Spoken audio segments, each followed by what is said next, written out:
Good evening everyone and welcome back to OWSS. After quite a long time away, we do return for our second season here and at a familiar track but with a not familiar car here. Formula BMWs this time around at Okayama, round opener of season 2. I am Lorenzo and joined today by co-commentators Samuil Slavev with the ever so lovely Remco Zeeuw on cameras. Samuil, how are you feeling? I'm feeling good. I'm pretty excited for season 2 to begin, and I want to see some action. Yeah, I think we all do. Slightly belated stream to open this season. Unfortunately, we missed half of qualifying already, but I Better think late than never. Better late than never. I think we'll still see some action as we see one of the debutants here, Cody Latkovsky, gone purple in both the first and second sector, and I think that looked very good line through the penultimate corner and the last one as well. I think a bit wide maybe as he just escapes the pit lane, and I think he wasn't particularly happy with himself. Yeah, I think he messed up sector 3. He'll be looking to improve, and I think he can improve. As we see his teammate here, Thiago Melo. Both drivers at Eterovic International, one of the returning teams from season 1, with, objectively speaking, a fairly improved lineup. Last season it was Mauro Terzoli and Tina Curtis who were the drivers, if I remember correctly. This season around it's Cody Latkovsky and Thiago Melo. A bit more background information on all the teams and all the drivers once we enter warm-up, but we see Thiago here rounding the final corner, yellow in both the first and second sector, so he won't be improving this lap, but I think he will improve next lap. And we see that is one of the Cyrex cars, I think, behind him, and I think the only Cyrex car that is attended today is Zeeuw. Currently with just over 4 minutes to go. No, apologies, it wasn't the Cyrex of Zeeuw. I think that might have been a different car. I'm pretty sure he's the only Cyrex. He is the only Cyrex, but I think there was a different car behind Thiago Melo. Never mind that. We still have just under 4 minutes now left in qualifying, as we see one of the Fox Esports cars coming out of the track, and Filip Czerwinski in the McKenna Racing car moves up to P3, 2/10 off of current pole sitter Rover Machete. Interesting qualifying for now. Reuven is first, but I think Cody could really step up, like we saw on that previous hot lap that he had 2 purple first and second sectors were purple. So I think he can really go for pole. Filip Czerwinski and Ben Skinner, of course, he's never out of the equation as well. I think the top 5 are really strong right now, just in 2/10. I would like to agree, as we see Reuven has gone purple in sector 2, although he was yellow in sector 1. Will he be able to improve his lap time? No, not quite. He is 6 seconds down, but he's currently not under threat just yet, as Cody is on... No, sorry, he's not on an out lap, he's on a hot lap, and he's gone purple in sector 1 by 0.136. So he is definitely under threat now, Reuven, as Cody was given space there by the car in front, so I think he'll be able to improve this lap somehow.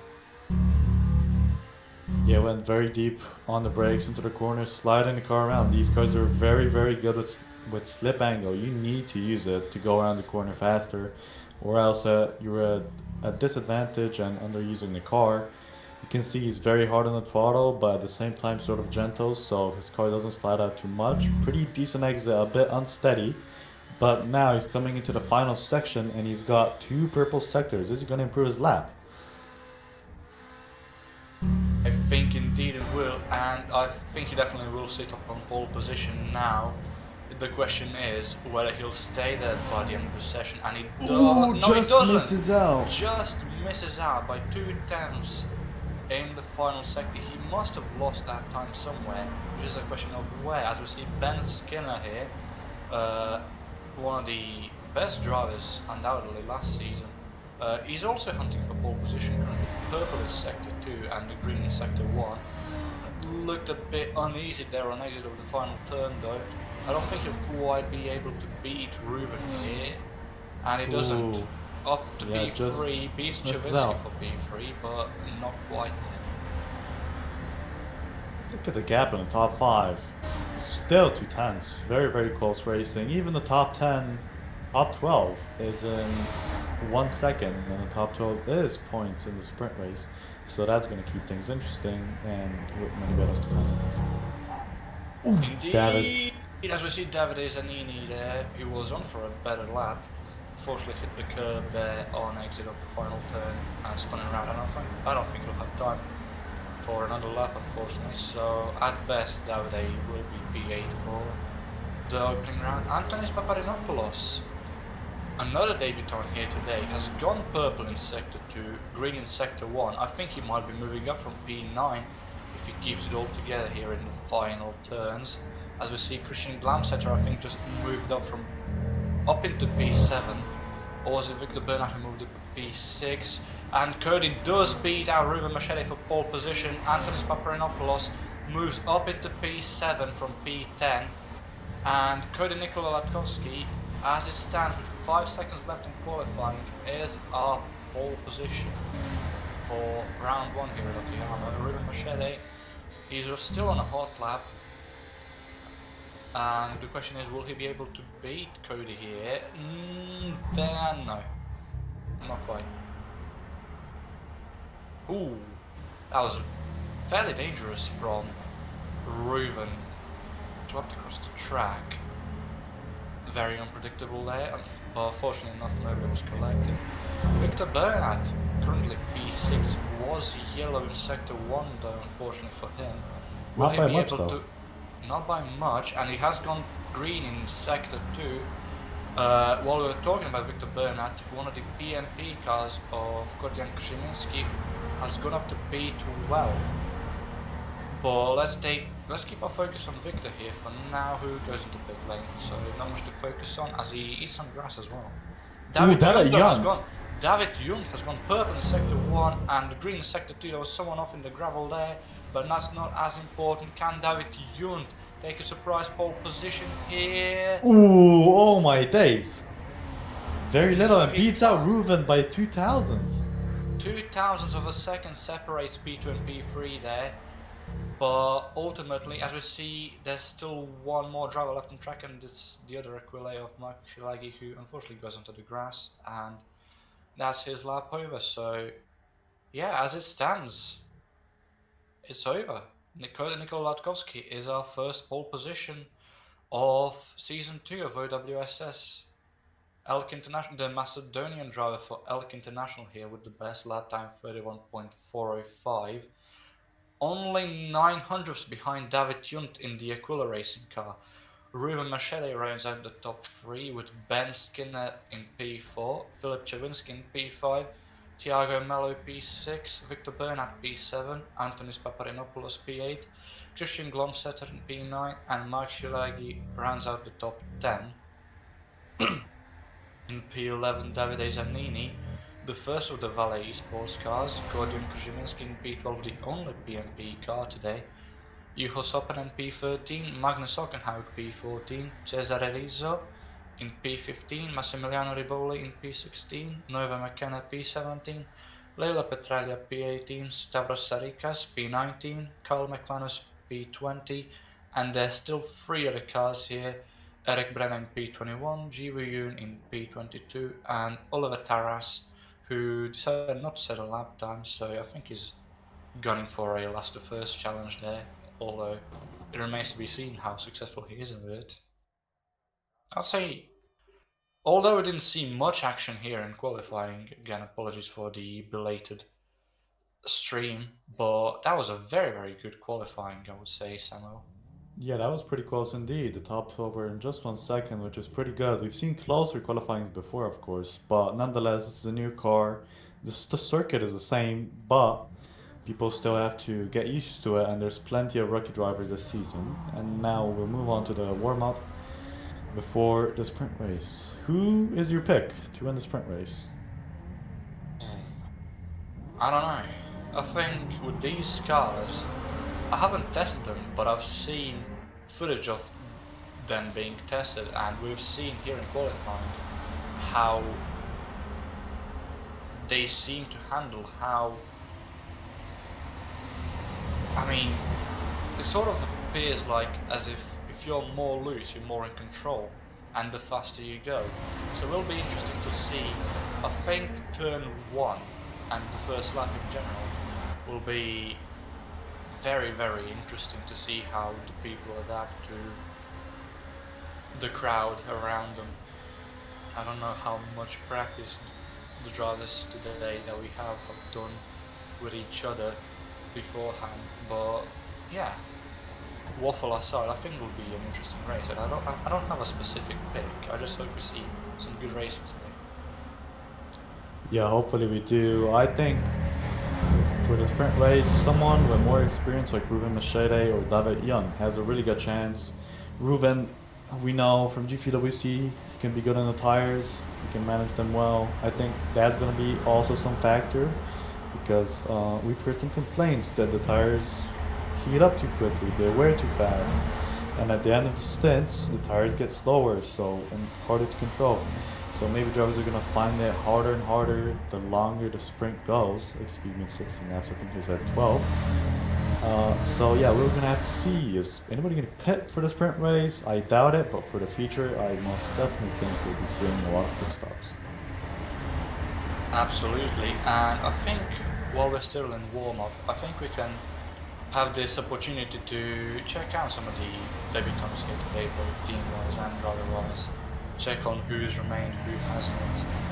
And I think there's no place better to start than with our whole sitter, Nikolai Kotsky, if he's on track he is, and we see he's in a little bit of a train practicing the racing. And Cody, I think, definitely will be one of the top contenders objectively for the championship this season. I mean, for anyone who's followed professional esports, sim racing wise, for a good long while, will recognize his name hopefully. Former Gran Turismo World Tour winner, FA Motorsport Games gold medalist. Took a bit of a step back from sim racing for a couple of years, but he seems to be back in his groove now, and it's almost as if the skill again back there never left him. And yeah, as I said, objectively speaking, one of the top contenders for the championship this season. But I think that his teammate in Thiago Melo won't be one to give up easily either if we can go and check whether he's on track. He isn't, but I think Elk International, most of the team lineups this season are very, very strong, but I think Elk International may, in my opinion, have the strongest one. Yeah, they're pretty balanced out, but KKR actually, now that I think about it, Lucas Thailand isn't here, but him and Ben Skinner, I think that's a better lineup, and I think Elk is in second in that case. But yeah, that's a good lineup. Optimal also isn't bad. Ruben Machete is very, very good. Victor Burnett still has a lot of potential as a driver, but he's very fast as well. Absolutely, and Ruben Machete and Victor Burnett, I think Optimal will be up there as well to contend for the team's championship. Victor Burnett, for those who follow GPVWC, FS2 driver for the entirety of the season with Scuderia Freccianera, and from what I heard will be remaining there for 2026. Ruben Machete, obviously a long-time member of Optimal, and I don't know just quite what he will do with Optimal and GPWC this season. I don't know whether he will be driving or whether he will just be the leader of the team, but he has been a very good driver and he's shown it here today as well with that B3. But if we can go to another one of today's team debutants in Aquila Racing, and David Junt, who very surprisingly, I would say, took P2 in qualifying. Quiller Racing also have a very strong lineup in David Junt and Mark Silagi, which will be their lineup in GPWC Formula Sprint 2 as well in the debut season in this upcoming 2026 year. So if their form in OWSS is anything to indicate for Formula Sprint 2 in GPWC, I think we might be seeing them performing very, very well in both series, and I would be very excited to see that.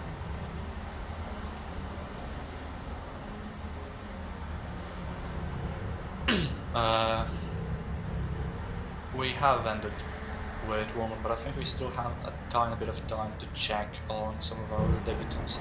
Zeeuw Yoon driving for Cyrex. Cyrex, one of our team debutants here today, an American team.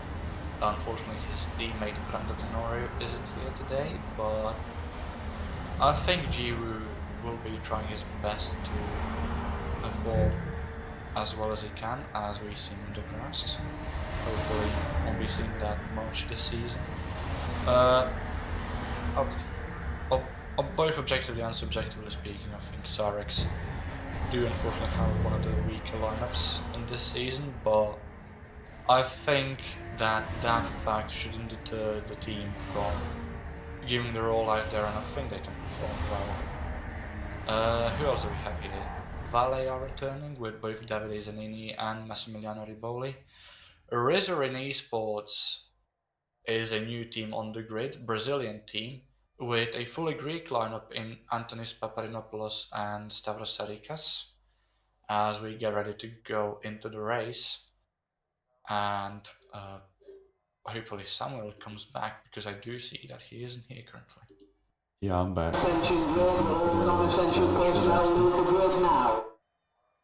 I don't think you missed much in fairness. I've just waffled on about debutants.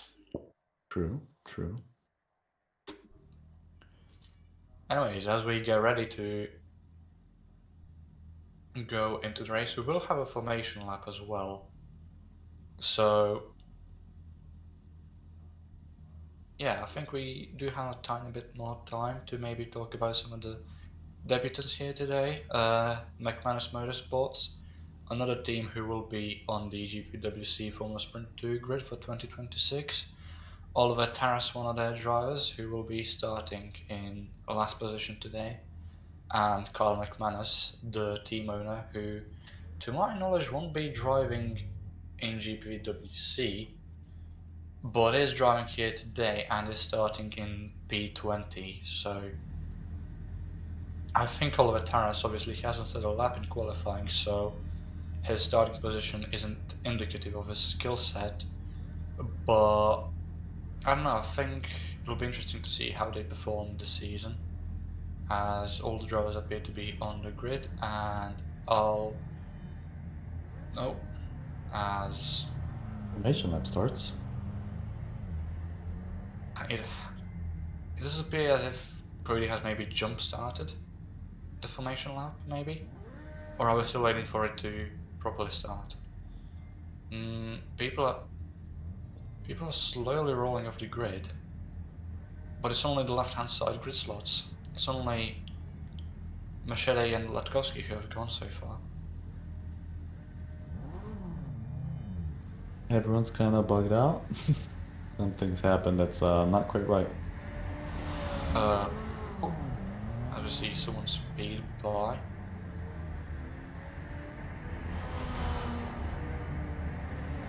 I'm not quite sure what's happened. I think what might have happened here is Latkowski and Machete might have jumped the start of the formation lap. I don't know whether that will incur any penalties on the two of them, but if that does end up happening, that will be, personally speaking, quite a shame for the both of them, as they did perform very well in qualifying. And I mean, look at the gap now between the pair of Latkowski and Junt to the rest of the grid. And speaking of the rest of the grid, if we could have the yes, thank you, Remco. Alright, as we repeat again, Cody Nikola Latkowski in P1 for the first race of Season 2 in OWSS.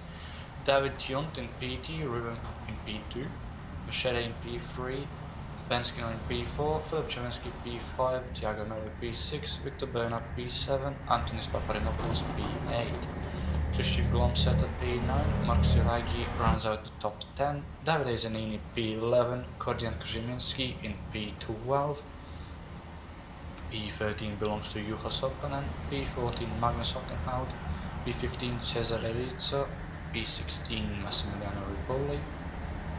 In P17 is Mervyn McKenna, P18 Leila Petralia, P19 Stavros Sarikas, in P20 is Colin McManus, in P21 is Eric Brenner, yes, Jiwoo Yoon in P22, and Oliver Taras, the last car on the grid in P23. So not a full grid today, there is 16 teams in this season, which means 32 drivers, unfortunately not a full grid. We do have a couple of full teams missing as well actually, which is fairly unfortunate, but it is an 8-round season, so I am expecting to see quite a lot of the drivers that we are missing today eventually turn up and drive. Alright, as we see the drivers slowly make their way to the grid slots, very shuffled.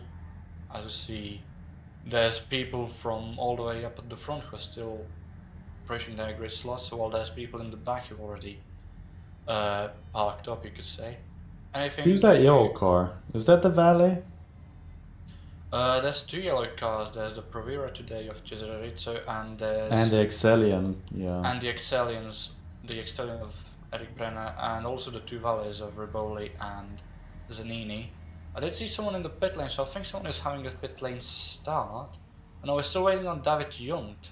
What's happening to David? He's going very slowly. He's stuck in 4th gear, going 35 miles an hour. I can only assume it might be some sort of maybe software or hardware issue, because I think he's the only one still who hasn't gotten to his grid slot. Oh, never mind. We use teleportation, ladies and gentlemen. We are very advanced. Right, anyways. Oh, sorry. The lights were very fast. Wow. The lights were very fast, and we didn't get quite a good look on them as Cody speeds off into this turn 1 quite comfortably, gets P1 as Ben Skinner moves up to P2. David Junt is challenging now Ruben Machete for P3, or is being challenged by Ruben for P3. Not much else has changed. As we see, it was Leila Petralia who started from the pit lane. One of 2 Valo ones. As we see, that was Ben Skinner. Ben Skinner went a bit deep. Very deep into the hairpin there, and is now being challenged by David Junt. And I think Ruben might want to make it 3 wide here, although I don't know how wise it is. He's got his... Apologies, he had the roof closed by Ben, who managed to move in front of Junt, although not quite, and Machete is being blocked by Junt, although has the inside here and moves up into P3 for now. And Filip Czerwinski is now going to look to battle against David Junt for P4, but wasn't quite there, and they're still alongside with one another, Junt and Machete. They're still alongside through the hairpin. Junt is still just about barely there. Machete gives him the space. They're still alongside. They've been alongside through the entirety of Sector 2 almost. And I think Junt has now finally yielded. And Machete moves up into P3. That was amazing battling immediately on the first lap. And I think that should be indicative of the entire season, hopefully. And I think Junt now has lost 2 positions on the first lap. Will look to gain back those positions as soon as possible, unless Czerwinski looks to jump on the chance and get up into P4, which is not far from being able to do. Although there's a little train now forming from P3 all the way down to... That's a very long train. I think that's about P8. P3 all the way down to P8 are in a little bit of a train now, all slipstreaming one another, while Latkovsky and Skinner have kind of peeled off away from the rest of the pack, and do have quite a bit of a gap between one another and the rest of the field. Clean opening lap though. Really no incidents. There was a yellow flag for a brief second, but I don't think it was anything major. Philip bumps Davian for a bit. They almost went through wide into that corner. Oh, Chewinski goes into gravel and it allows Thiago Mello to go alongside, and he's still alongside. Chewinski is just slightly ahead, but Mello will have the inside line here. He's not quite there. Although who is there? Victor Bernard has the door closed on him, but just enough space as Bernard tries the inside line here through the hairpin. Thiago Mello still doesn't yield. The Brazilian defends from the Spaniard for now, and Bernard remains in P7 for the time being. Very, very exciting battles here in the midfield. There's still a big train up from P3 down to P9. So that's about 6 cars that are fighting for the podium place. As Massimiliano Riboli here looks to gain a position, tries to attack Juho Soponen for P13, but doesn't manage to do so. Oliver Taras went into gravel there and lost P15 to Cesare Rizzo of Provera Racing. So Oliver Taras, who did start the race in P22, has gone up to P16 in the span of 3 laps. Very good for him. As we do see already, we do have our first retirement of the season in Aquila Racing's Mark Silagi. So once the action subsides, I would like to see what happened to him, unfortunately. As we do get our replay here, he was battling against Gordon Krzyminski of PMP and he just disconnects. He just got the lag. Yeah. Nothing he can do. Unfortunate for him. Unfortunate really for him. Nobody there to blame other than his IP provider really. Yeah. But yeah, hopefully we do see him back for the feature race. Unfortunately, sprint race is now over as we turn our attention back to the drivers who we still do have on track. Juho Soponen is still defending from Massimiliano Riboli and thinking of maybe attacking Magnus Ockenhaug. Oliver Taras has gone back past Cesare Rizzo into P15, and there's a little train here now from P3 down to P9 and from P10 down to P16. P17 actually, sorry. And then after that, there's a bit of a gap between P17 and 18, and then another little train from P18 now to P20.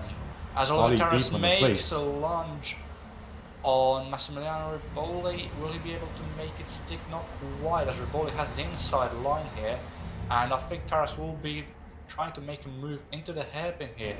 The slipstream in these cars looks to be very, very good, as Cesare Rizzo thinks of a move into the hairpin on Oliver Taras as opposed to Taras making a move on Riboli, but he wasn't just quite there for it, and Rizzo will have to get the slipstream of Taras here on the back straight and hope for enough of an advantage for him to be able to do so, as we turn our attention to Thiago Mello, who's battling with Philip Chewinski for P5. Oh god, there's more contact in the back. Chewinski's around, and that is Glomset who's hit him.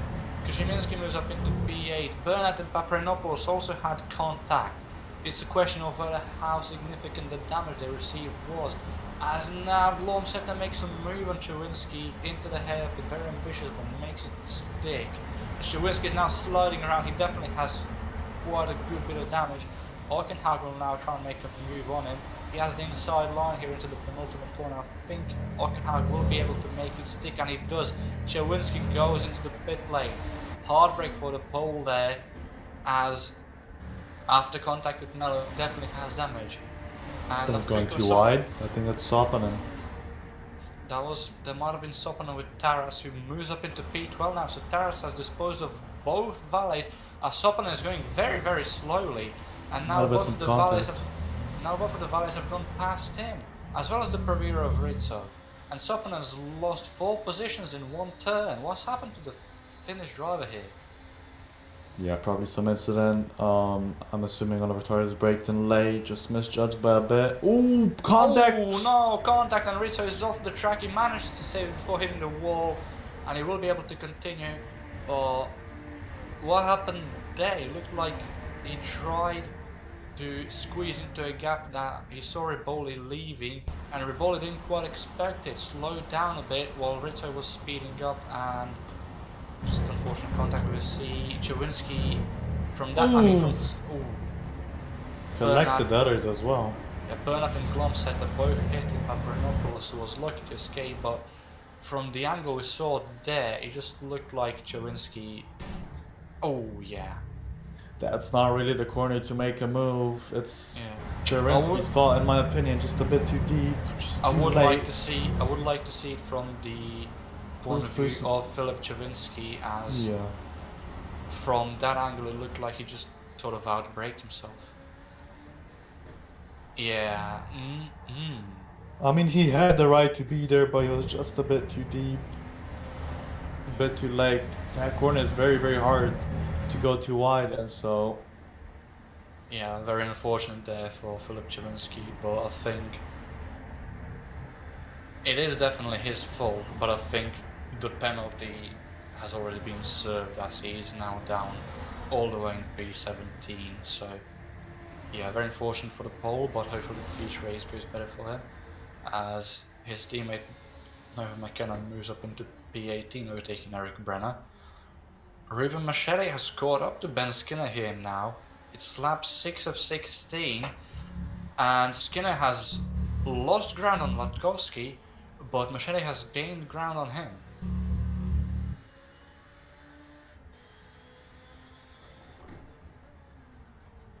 Ruben Machete very, very close to Ben Skinner. Ben Skinner surprisingly losing Cody Nikola, who's very fast, as we've talked about before. But is Ruben going to move up to P2, or he's going to manage? Hold up, I forgot my top. Oh, well, that was a brain fart by me.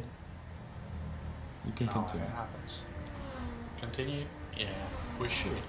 As we see, Cesarizzo has managed to overtake Stavros Sarikas for P15, so the Italian back into the points currently, the last points paying position here, and Machete has seemed to lose a bit of ground on Skinner there. Riboli and Zanini still sticking together. I think Oliver Taras was overtaken by Magnus Ockenhaug for P10, and he was. Oliver Taras is still very, very close to Ockenhaug, so I think he might be going for a move here into the head. No, not quite there. Oh! Very close to the rear. Very, very close. Took way more speed than Ockenhaug and just didn't quite expect that to happen, did Taras.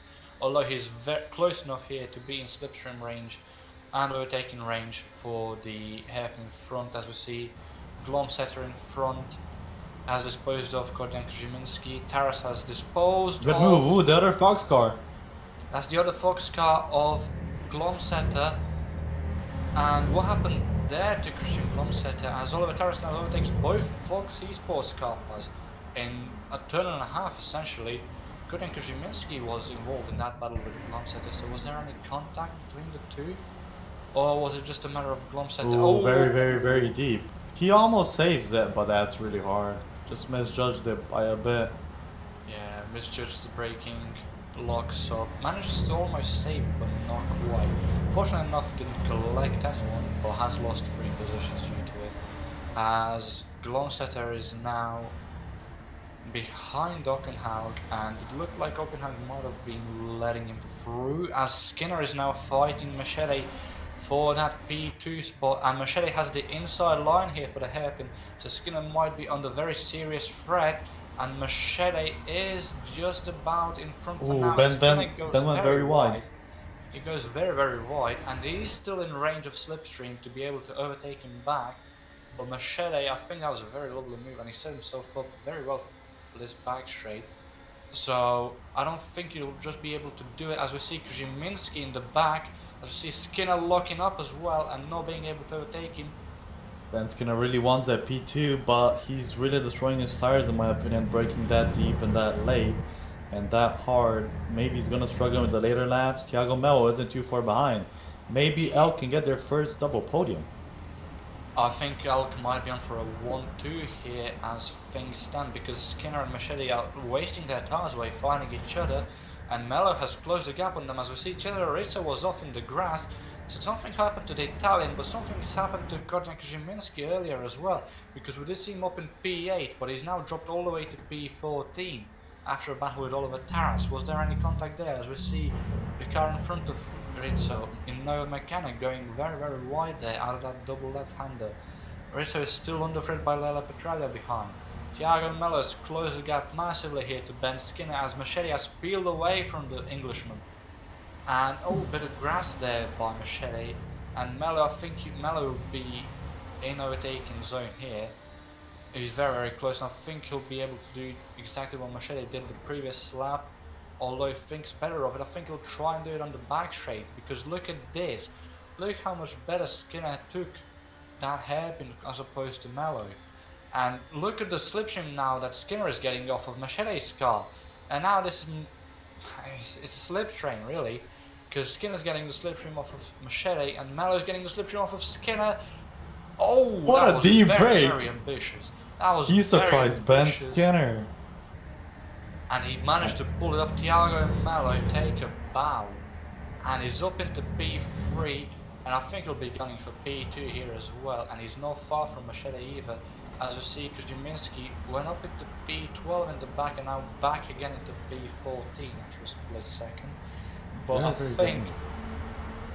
absolutely, but I think this battle for P2 here is what will feed our entertainment for quite a long while, or up until the tyres start to slowly drop off for the three of them, which, as you did mention, the tyre wear on these cars was a point that was brought up quite commonly while the testing for the cars was being done by the drivers.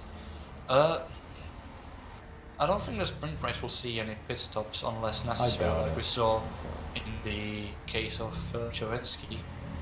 But I think the feature race might bring out a couple of pit stops.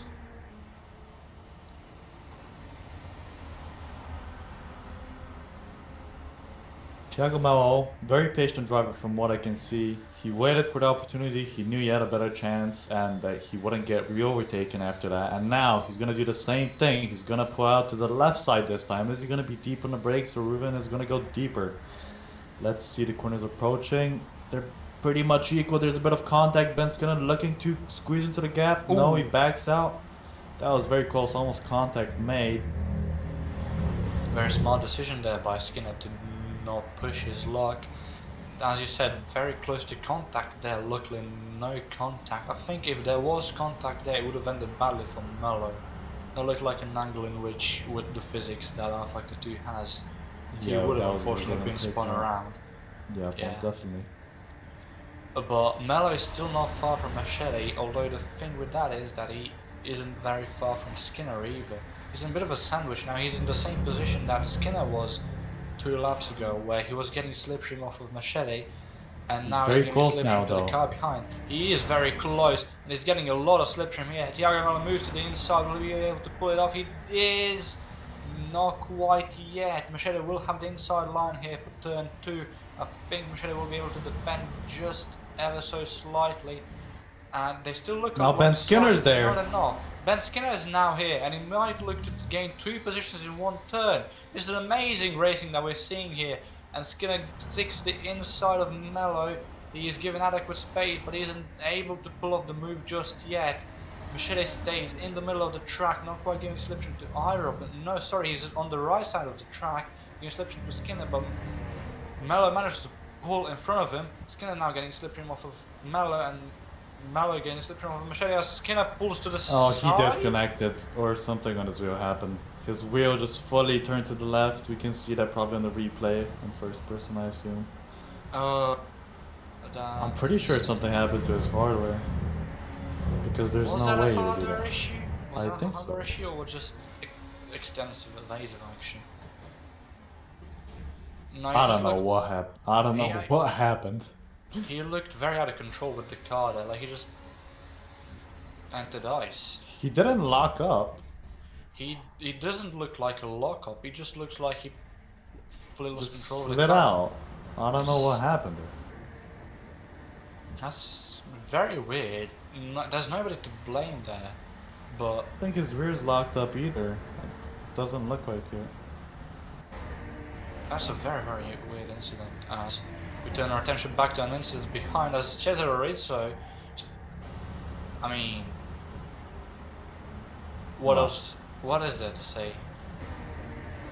Yeah, That I really was don't have that was an maybe experience and way too late of a defensive move. They overdid it. I They shouldn't have done that. I think that might have been the well one of Leila Petralia. Unfortunately, I think that will be a penalty following the race as Nova McKenna.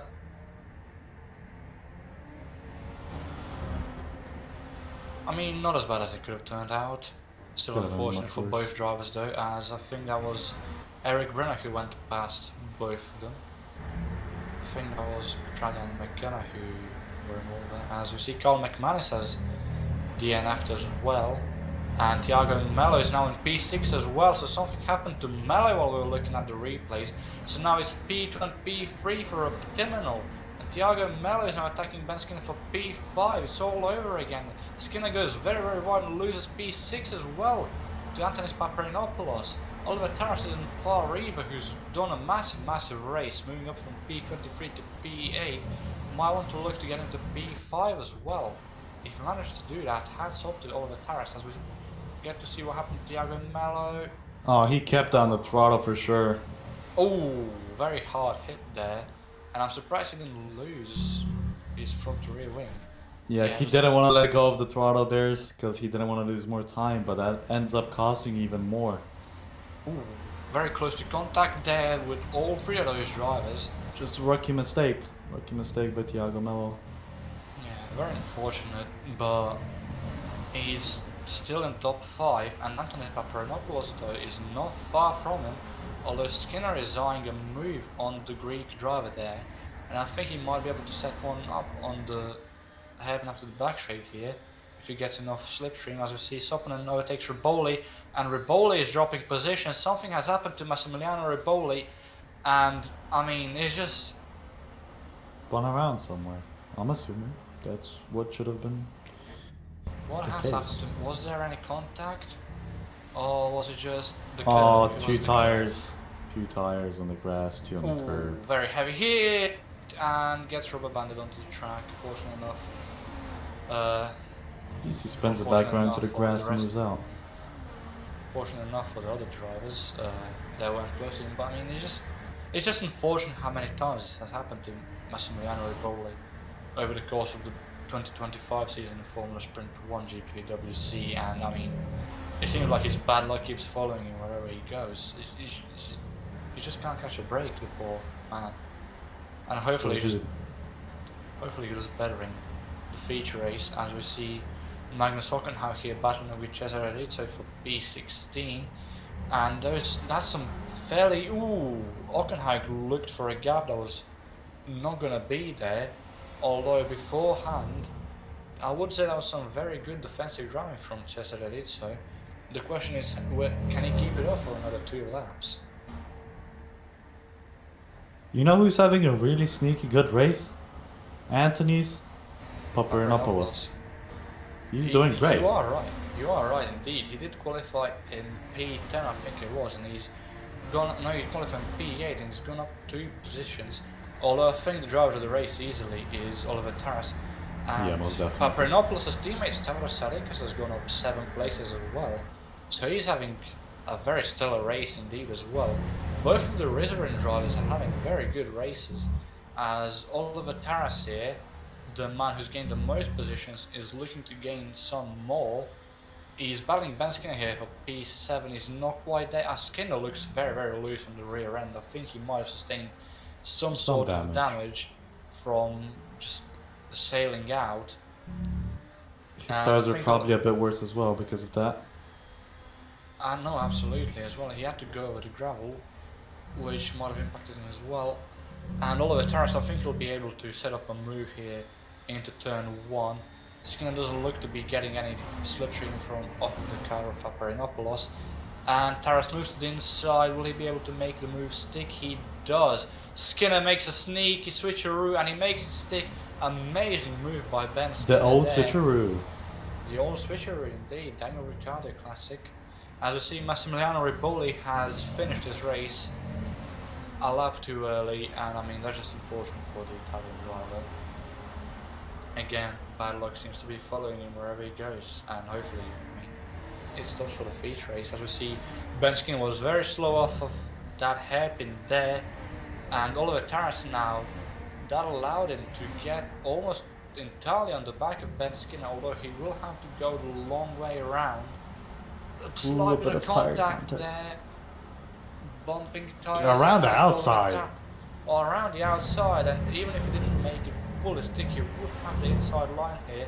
Oliver Tarras up into P7, although Skinner doesn't look to be giving that was a nasty move. just yet. That was a very lovely move. That was very lovely.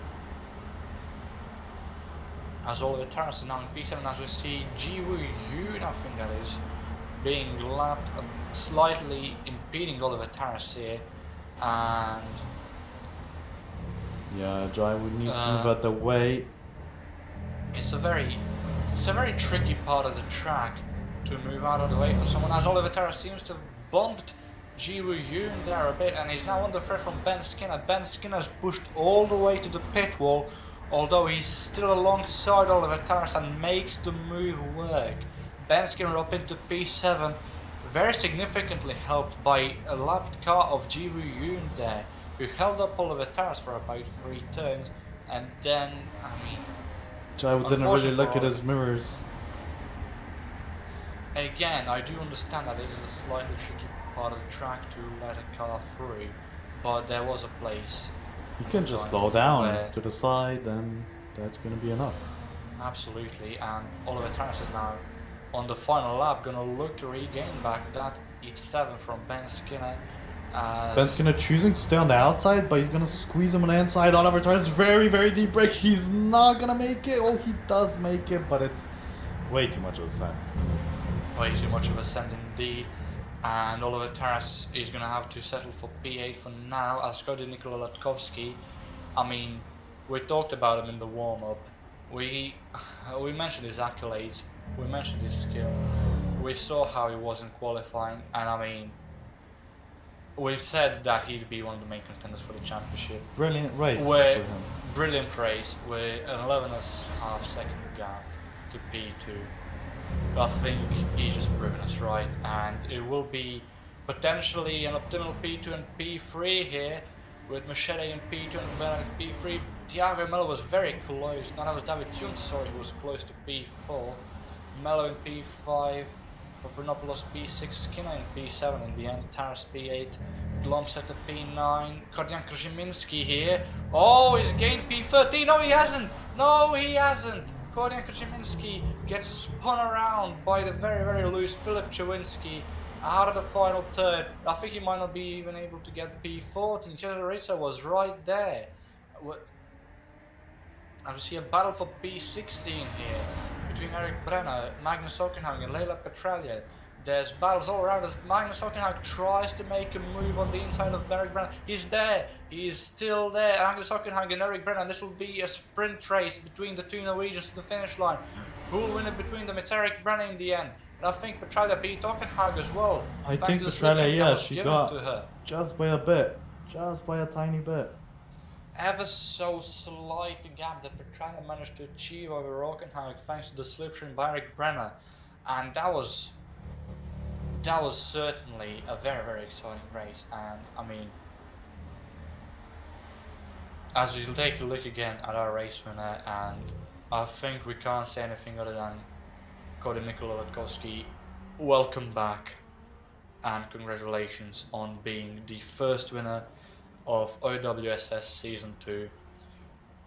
Ruben Machete and Victor Bernard, the optimal pairing in P2 and P3 respectively. David Junt in P4, Thiago Mello P5, Antonis Paparinopoulos P6, Ben Skinner P7, Oliver Tarras P8, still a drive from the Englishman, moving up, how many was it again?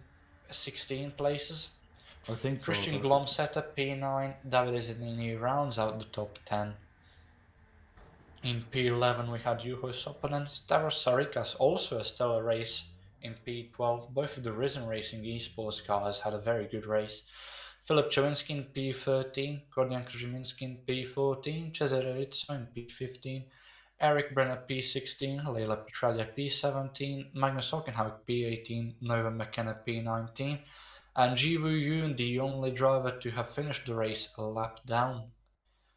And the rest of the drivers are all unfortunately retirees. P21 Massimiliano Riboli, P22 Carl McManus, and he isn't shown here, but Mark Silagi unfortunately disconnected about 3 or 4 laps in, so he finishes in P23. Right then, any thoughts on that race, Samuel? Interesting race. Pretty interesting race. Cody, absolute domination, 12 seconds. Just amazing first race performance for him. He's very fast. He's definitely a top contender for the championship just off of this one sprint race. I liked how the Rizarins performed. I didn't expect them to be in the points so fast. And this was kind of a heartbreaker for Oliver Torres and Thiago Melo, I would say, as Thiago spun around and Oliver got slightly held up by the Cyrex racing car, but that's how racing goes. Absolutely. I think Rizarin, I did expect him to perform well, but to perform this well is very nice to see. I absolutely agree with the fact that Oliver Taras was unfortunate there to not climb even higher up the race rankings, but there's always a feature race, and I think he'll do well in the feature race as well. And I think with the 5-minute warm up here between the sprint and feature races, I think we deserve a little bit of a break. Or do you? Yeah.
Hello and welcome back to OWSS Season 2 here at Okayama. Hopefully you enjoyed the sprint race and it's now time for the feature race. I mean, what else is there to say? Who's gonna win? I That's don't know. always a good prediction to do. It's always a good prediction to do. We had a very good race 1. Not really a big fight for P1 per se. I mean, good in Now there's gonna be a good fight for P1, I think.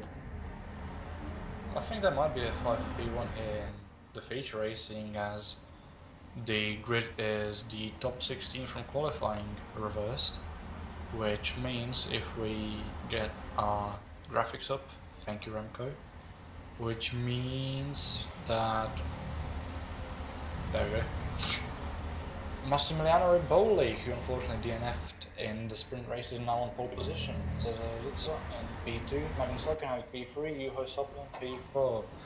Gordian Krzyminski P5, Davide Zanini in the second valet P6, Mark Silagi P7, Christian Glomsetter P8. In P9 is Antonis Paparinopoulos, P10 Victor Bernat, Thiago Mello in P11, and Filip Czerwinski in P12. In P13 is Ben Skinner, P14 Ruben Machete, P15 David Junt, and running out the top 16 of qualifying, Cody Nikolatkovsky in P16, P17 Nova McKenna, P18 Leila Petraljev, P19 Stavros Sarikas, P20 Carl McManus. In P21 is Eric Brenner, P22 Jiwoo Yoon, and P23 Oliver Taras. Poor dude. He's back at P23. Back in P23. Can he get back up to P8 yet again? Or maybe he's gonna do all that hard work, and he's gonna have to pit probably. Indeed. Pit stops are allowed in the feature race. It's just a question of whether the drivers themselves would want to do them, because obviously the sprint race is 16 laps, the feature race would be 24, so that's 8 laps longer. If they can survive 8 laps more on the tires than they did in the sprint race, then hats off to them, but I just don't see it happening. Right, anyways, thankfully no server issues this time around for the formation lap as opposed to the sprint race. So everyone is just about to line up. We see some but we can't see the lights. We can't quite see the lights. Yes, as we see the lights, and it's 5. They're all fully on, green. and it's green. And Massimiliano Riboli has a very good start, but so does Magnus Okkenhaug, who's gone in front of Cesar Rizzo immediately and defends very well from him. Gordian Krzyminski goes up into P3 for now, although he's very wide there. Managed to keep it on though, and he's still in P3. Very good start from the Norwegian and Paul there, as we see battling in the back between all the front runners, I guess you could say. Yeah. Latkowski and Jun battling for P15. Zanini, the slight contact there. Oh, there's one of the optimals in the Philip's back. around. No, Nova's around. There's many people in the gravel. Bernat was the one who spun around. Makanas and Taras, I think, were both involved. Yoon as well. Mello as well looks to be involved. Sarikas and Petralia were also involved. I think that was about 6 or 7 cars who were involved back there. Cesar Rizzo tries and forces to move into the hairpin, then keeps it somewhat. There was slight contact, but he's still not full in front of Riboli, and Riboli keeps P1 for now. And Rizzo now in a sandwich between Riboli and Okkenhaug. I think he has enough slipstream here to try and make another move.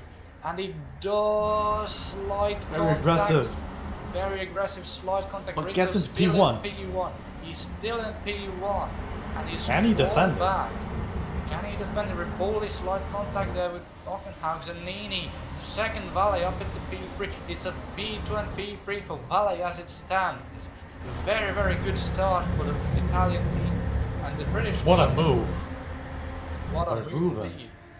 Ruben Machete moves up into P9 as well, beating out Latkowski, which he wasn't able to do in the sprint race, will be able to do in the feature race, maybe. As that's Silagi behind Latkowski right there. But as I was saying, very good start by both of the Valley and both of the Fox Esports cars.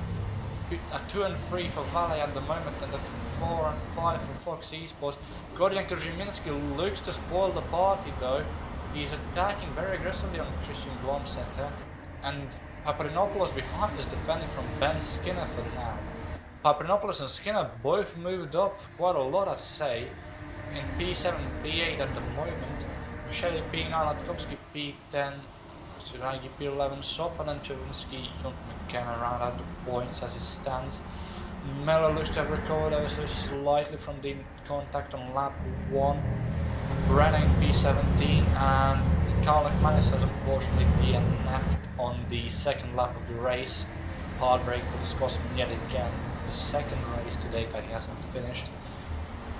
Stavros Sarikas, who did very well in the first race, finished P12 and climbed 7 positions, was affected in that little pile-up in the hairpin on lap 1. He's still in P22.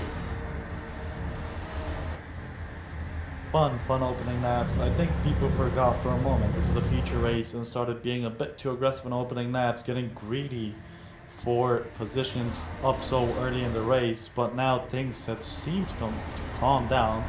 As you said, 2 Valets in P2 and P3, and then the Fox cars are lined up in P4 and P5. So far so good for them. So far so good indeed, and one person who looked to improve on his result from the sprint race, Oliver Taras, is already moved up from P23 to P18. He was battling Eric Brenner a bit earlier.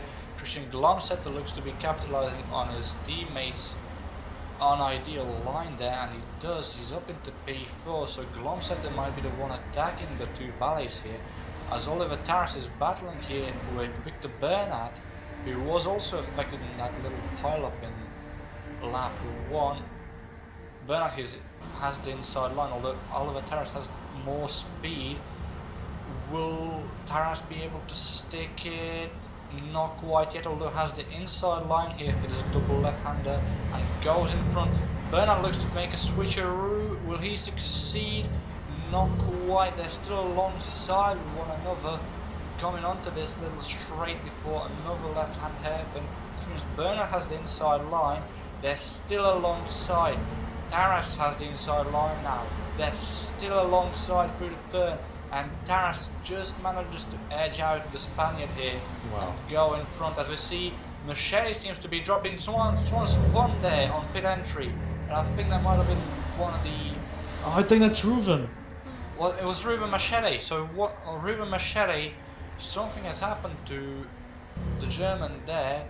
And I do want to see a replay of what happened, because Ben Skinner has also fallen down to P14, so I think that might have been contact between the 2 of them. Yeah, a bit of a scuff. I don't think Ben... Yeah. I think Ben really acknowledged Ruben being there. Maybe it was a bit of a stunt, but nonetheless, he has to respect the room and give him... I don't know, that's very... I don't even know how to put it. I think that's one for the stewards after the race. No, because Machete Ruben was deserves the space, yeah. Machete deserves the space there. His front axle was alongside Skinner's rear axle, and I think he was very much so entitled to space. Yep, that's very true.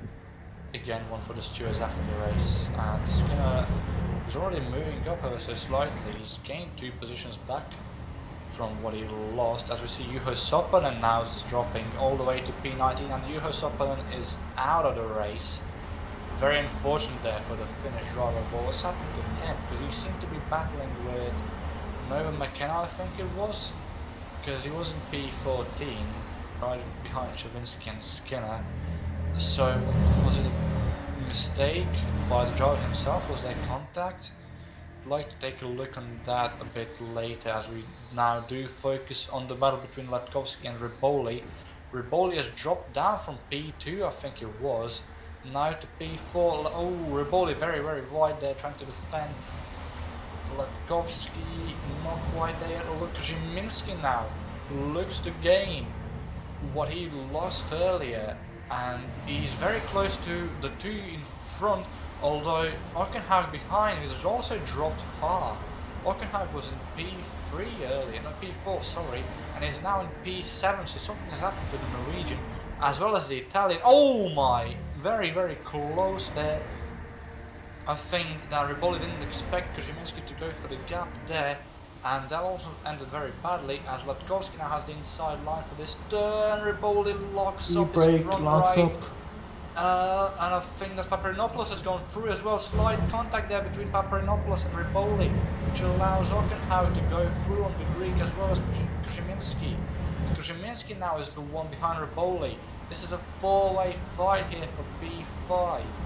And Cesare Rizzo is defending still from the two drivers around him. Davide Zanini has now gone up into P1. Glomsetter looks to be attacking as well.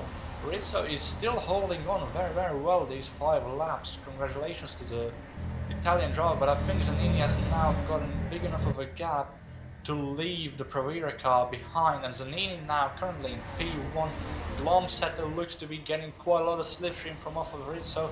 Won't be able to make a move into turn 1, but I think for the hairpin he'll be just about there. Very, very close fighting here in the midfield. Cody Nicola already 12 positions gained just in 6 laps. That's just an insane drive. We might see him secure a double win, which I think we've seen happen. I'm pretty sure. I can't remember. Oh, there's something happened there. Oh, there's a contact there. Krzyminski tried to make a move on Riboli on the inside of that hairpin, but I think there was some slight contact. I think Krzyminski might have outbraked himself, and now he's fallen from P6 down to P11. So if he wants to get into the top 5, he'll have to do it all over again. As we see one of the outcomes, I think that was Thiago Mello trying to make a move on Magnus Okkenhaug. That looked like some slight contact. Mello and Okkenhaug still side by side. Okkenhaug now in front. Mello is still gunning him down. And the two Aquilas right behind, Junt and Silagi. I think they'll have a say in this as well. Okkenhaug is still alongside with Mello. Mello on the outside. Okkenhaug manages to defend. Mello now has the inside line for this hairpin. They're acknowledging each other, which is very good. And Mello moves up into P7 for the time being. Very good racing between the pair of them. And Junt now will look to try and overtake Okkenhaug as well. Okkenhaug looks very, very slidey already on the rear end.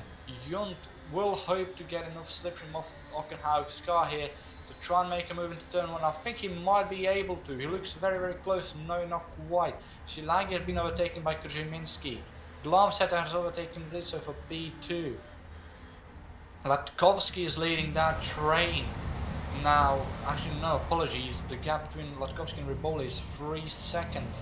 So Latkovski is at the rear of the train now, between P1 and 4. So it's Riboli leading the train from P5 all the way down to P9. There's quite a lot of trains forming here, as we see Latkovski now side by side with Cesare Rizzo for P3. Rizzo manages to defend now, it takes a bit of grass there on the outside. Latkovski might look to make a switcheroo here. He's not quite there, although he gets alongside the Italian. Will he be able to pull it off? No, Rizzo defends very well. Good racing from the Provera man. Latkovski is still there though. As you see yellow flags, it's Mello and Riboli who are falling down. I think there was contact yet again. Riboli, another DNF for him. Another DNF for Massimiliano Riboli. It's a double DNF to start of the season for the Italian. I think he'll be heartbroken. And with very, very good reason. Something looked to have happened there between the cars of Thiago Mello and Massimiliano Riboli. Oliver Taras is now in P12. Kodin Krzyminski has fallen down as well. Chauvinsky looks to have fallen down as well. There's all sorts of chaos happening all around the track. We just don't have enough eyes to keep track of all of it. Oliver Taras is now sandwiched between Krzyminski and Chauvinsky. It's a Polish sandwich really with an English filling here, although Taras looks to break it apart. Although it might not end in the way that he had hoped for, Krzyminski looks closer to Taras than Taras does look closer to Chauvinsky. As we see someone in the gravel, I think that is Thiago Mello who was in the gravel there. And I think it was, and he's on the threat to lose position from Ben Skinner, not quite. Now Skinner's on the threat from Chauvinsky. Looks like he got a bit of a tap from Taras behind. Chauvinsky now pulls alongside Ben Skinner. He'll be having the inside line here, so it's just a question of whether he'll have enough slipstream. Ruben Machete now DNFs, and Latkovsky has gone past Cesare Rizzo, so we have 4 DNFs already, we have 5 DNFs already. Riboli has had a double DNF. Machete, who finished P2 in the sprint race, is out. Jivu Yoon is out. Juho Sopanen is out. Carl McManus is out. We're down to 18 drivers. As Cesare Rizzo looks to gain back that P3, he wasn't just quite there yet. Looked very, very ambitious and almost ended very badly for both himself and Latkovsky. And I think Rizzo will have to keep it smart with the strategy here if he wants to get back on that podium. I don't think that he'll be able to overtake the top 3 in front of him if he tries and wear out his tires. What happened to Riboli though, now we'll be able to see. Oh, that was Paprinopoulos, I think. And Riboli looks to have just given Just up. an experience, I guess. Riboli did lock himself. Riboli did lock up, but I think he was... Yeah, that That was wasn't his fault though. That was not the fault of Massimiliano Riboli, and I think that was... I think that was Antonis Paprinopoulos' way too hard on the throttle. Just, I don't know why you would continue. Thiago Mello just couldn't avoid it. It's not his fault in the slightest, I think. Yeah, he's very unlucky, and then here he's too wide once again. Just tragic. What happened to Ruben Machete though? Did he disconnect or did something happen to him? No, he spins around and he just gives up. Yeah, just gives up. Juho Sopanen also DNF'd. I don't think we'll get to his accident just yet. Instead, we'll keep our eyes on this battle for P1. Glonsetter is very close to Zanini. The gap might say otherwise on the graphics, but I mean, look how close they are to one another. Latkovsky, I don't think is far either from the 2 of them. So I think they'll want to get rid of one another so that they can try and peel up for Latkovsky, because he's on a charge yet again. He started in P16, already in P3 after 9 laps. Oliver Taras is also on a charge. P10 already in 10 laps. For the Englishman to do this 2 races in a row is very admirable, and having 8 laps more compared to the sprint race, I think he'll be able to climb up a bit more than he did in the first race, especially if he isn't impeded by lapped cars yet again. There's battles all over the place. Lella Petrelli has just overtaken Eric Brenner for P16. Anything else that we can see? The battle is still going on. Slight bumping of wheels there between the 2 drivers, and Brenner now moves up in front. Petrelli looking for any sort of gap, any semblance of an opportunity. A lot of slipstream there, will try and make the outside work. No, okay. Oh, she's around.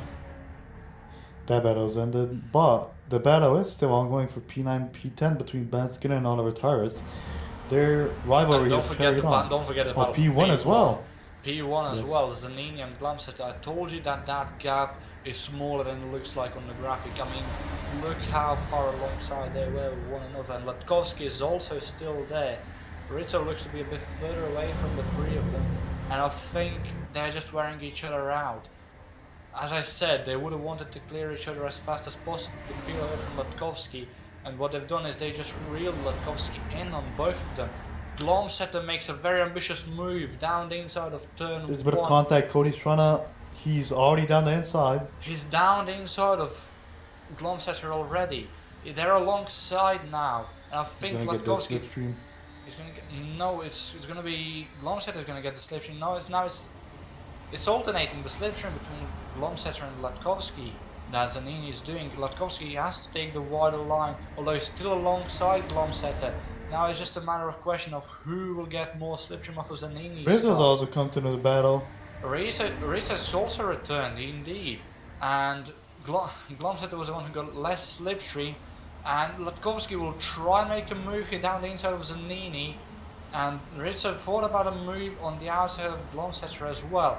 This pack, these 4, I think are the main contenders as it stands for the race. It's not even the halfway point just yet, but they look to be the strongest contenders here. Glomsetter is not far from Latkovsky, although it looks like he's getting closer to Rizzo corner by corner, and Latkovsky is slowly speeding off and trying to catch Zanini. I think he will be able to this or next lap. I think these 2 laps are crucial for all 4 of them, and their position here will indicate how well they'll do after and if at all they pit. Pretty interesting race up at the front. David Young 3 seconds behind, and then there isn't really a pack for him. It's just like groups of 2 drivers. But the battle for P1 is going to be interesting until about the end of the race, unless Cody gets up in front and just manages to run away, which he might do in this corner. No, he's going to save his position for this corner and wait for the big straight now and get the slipstream of David Zanini. Is it going to be enough though? They're approaching the corner. Christian Glamsetter also close behind. He's going to have enough. He's going to go for the outside. Deep brakes, doesn't quite manage, goes for the slip back? No, switchback, my bad. Switchback, but it doesn't really work out too good for him. He's still holding on to the lead. Very good defense from him, shows his experience. And then the pack is bunched up again. And David Young is still losing time, even though all 4 cars are fighting. Absolutely, I think Latkovsky, as I said, this and next lap are going to be crucial. Oh, Zanini looked to be a bit loose there because he just swiped across the track, and Latkovsky is now side by side with him, although he has the outside line, and being slower on the outside line allowed Glomsetter to get closer to him. So now Glomsetter is in that story yet again, although it looked like for a second that he might be out of it. Glomsetter thought about making a move there potentially, but wasn't quite there. Zanini goes very wide out of turn 1. Latkovsky now was alongside, but on the outside line makes the switcheroo. He is now on his left hand side, which means Latkovsky yet again will have the outside line, unless he's able to clear Zanini before the hairpin, which he isn't.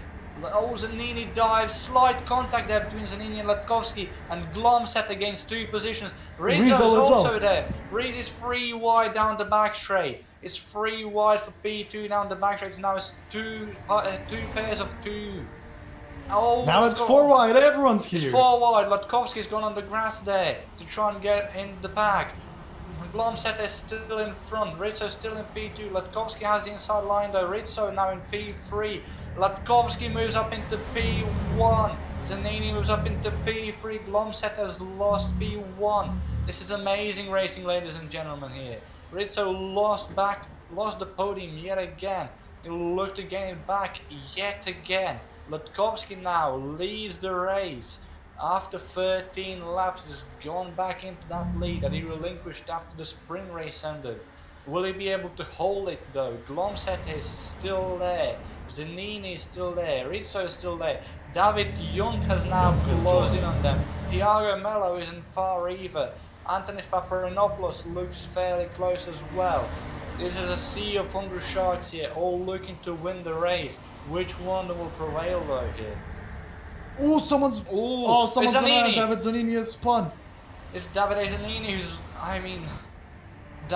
oh no, he's out. David Zanini is out of the race. David Zanini, looked like the tire wear finally caught up to him. And yeah, that's very loose. Very loose. Oh, very big. Very lucky for Rizzo that he didn't spin himself there. That was very deep. Very deep. He wanted to stay with them as close as possible, but just that was a very hard hit on Rizzo there, and I do wonder how much damage the Italian received there from that shunt. We can still see he's still in P3, which is good for the Italian debutant here. But yeah, I think he would have hoped to. Oh, now he also makes almost the same mistake. He's feeling the pressure. People, I think, are starting to feel the tire wear as well once again. Absolutely. The final laps. Mello and Paparinopoulos here. Not Mello and Junt, sorry. Mello looked on the inside of Rizzo there, but wasn't quite there. Junt is also very close behind Paparinopoulos. Junt is close to Mello. Paprinopoulos is also slowly approaching. And I think in about 2 or 3 laps, who we see in the back there, Oliver Taras in P7, so he's already doing better than he was in the sprint race. I think he might have something to say here as well. Thiago Mello makes a late lunge down the inside of Rizzo into turn 1. They're still alongside. Rizzo will have the inside line here for turn 2. He'll still be alongside the Brazilian. No, Mello is edged out just ever so slightly for P3. So Mello will have to get alongside yet again, and he does ever so slightly. No, he doesn't. Oh, slight contact there between Mello and Rizzo. That slowed Mello down. Junt now has slightly more speed than the Brazilian here. Although Paprinopoulos is there, it's Paprinopoulos and Junt side by side. Not anymore. Paprinopoulos pulls in behind. Junt looks to pull alongside Mello here. He is not getting enough slipstream. It's Rizzo who's giving slipstream to Mello, which allows Mello to stay in P4. Junt still in P5. Taras has now closed in on the pack here. It's now 5 cars challenging for P3. Glomsetter and Latkovsky have peeled away to battle with each other for the lead. It's very, very close between them as well, as we see yellow flags being waved around. And it doesn't look like there's any reason. Oh no, it's Leila Petralia who's spun around yet again. Was it a contact? Was it driver error? I don't know. I think that matters less than the battles we have currently on hand. But let's take a look either way. This was in turn 1. Just lost them, maybe Just were lost already the rear affecting end. her. I think it's the tire wear, and I think what we can see here, but the drivers can experience themselves is tire wear already, and we're already on lap 16 of 24. This would be the final lap in the sprint race, so I think drivers now might start to consider maybe pitting for new tires with 8 laps to go, or will they want to risk it and go to the end? Because again, That old run is still going. Again, we talked during the sprint race that tire wear was a point of contention during the testing of the cars. So, do the drivers really feel brave enough to tough out all 24 laps on the same set of tires? David Junt is very, very close to Thiago Mello, but not quite close enough to make a move here in the hairpin. Thiago Mello isn't close enough to Cesare Rizzo either. And now, I mean, we talked about how close the gap between Latkovsky and Glomsetter was while we were looking at the replay of what happened to Leila Petralia. I mean, Latkovsky has peeled away from Glomsetter ever so slightly. It's now as 1 second gap as opposed to half a second that it was before. And I mean, you can see the gap as well, even though they're quite a distance away from Rizzo in P3, you can still see the gap between them, almost a full corner. And Rizzo is still holding on himself from Thiago and Mello, and Mello is holding on from Junt. It seems Paprinopoulos has peeled away from the 3 of them though, and now Taras looks to be challenging the Greek driver. I think Taras here might be soon moving up into P6. He isn't just yet, although he's very, very close to doing it. Paprinopoulos defends very well, although I think Taras will have enough slipstream here to try and think of a move into the hairpin, Samuil. Yeah, this is a very, very good fight. For P3, I'm sure Christian and Cody wanted to peel off the others, as you said earlier, but Christian has now lost Cody, who's very, very fast, maybe just in a league of his own today on raw race pace, as opposed to driving in the pack, which he was still very good with, but he just better when he's alone. He's just so much faster than the others while lapping in clean air. Nonetheless, the battle is still ongoing. They can maybe catch up to Christian, think of something, maybe double podium for Elk, or no, probably never mind. I thought they had one more car in the top 10, but they don't. No, No, that was Oliver Taras. Yeah. Cesare Rizzo is the only pro hero here, and speaking of teams with only one car today here, Kordian Krzyminski in the sole PMP Motorsports car has just overtaken Victor Bernard for P10, and that was a very lovely move indeed by the Polish driver. Although he's not safe just yet, Bernard looked very, very close to hitting Krzyminski there. It looked like he outbraked and locked up. So thankfully no contact there, although I think Krzyminski will be under threat by the Spaniard yet again in about a lap and a half or 2. Thiago Mello is still threatening Cesare Rizzo. and David Junt isn't far from them either. Oliver Taras has moved up into P6 after overtaking Antonis Paprinopoulos, and Thiago Mello and David Junt also, I think, will be under threat from Oliver Taras as well, Cesar Rizzo as well. I think Oliver Taras, if he's smart with his time management here, if he just lets the three drivers in front of him battle it out between themselves and tries to stay as close to them as he can without wasting too much tire life, I think he can get into that last podium position. Although it will be hard as we see Thiago Mello pulling alongside Cesar Rizzo. Cesar Rizzo acknowledges that, gives him plenty of space, but then turns out very aggressively. And Thiago Mello now moves up into P3, although Cesar Rizzo is not done yet, although it goes very, very wide out of that turn. And David Junt looked to be considering attacking for that P4, although it wasn't quite alongside. Oliver Taras now will be looking to get P5 from David Junt, and he will have the inside line here. Oh, I think that was David Junt in the grass. I think something happened to David Junt. Yeah, but he managed to save it, just lost a bit of time. He managed to save it, but he lost P5 to Oliver Taras. Now David Junt down into P6, and I said not even a minute ago, if Taras is smart with it, he can probably get onto the podium by just letting the drivers in front of him battle it out between themselves. But I think he might not be listening to me, and I think he just wants to get up there on his own merit. Nobody's pitted except Ben Skinner. That's very interesting, but he seems to be struggling today a lot as he's down in P14. Even before his pit stop, he was in P12. And we see Kodian Krzyminski is up in the pit lane. Yeah. Kodian Krzyminski has gone into the pit lane. Ben Skinner, so it's only 3 drivers who have pitted today. Eric Brenner, who's a lap down, he's the only one who's pitted twice, which explains why he is a lap down in the first place. Kodian Krzyminski is now in the pit lane. He was P10. Someone's going very slow. Oh, that's Leila Petrogala. Never mind. She's a lapped car. Is it the lapped car? I I'm pretty think sure. how we lapped Leila Petrogala by now. And yeah, as I was saying, Kodian Krzyminski and Ben Skinner, the 2 cars still on the lead lap to have pitted. P14 and P13 respectively. Kodian, who's only just come out of the pit lane. As we see, Victor Bernhardt is battling with Ooh, yellow flag, I don't like that. Silagi.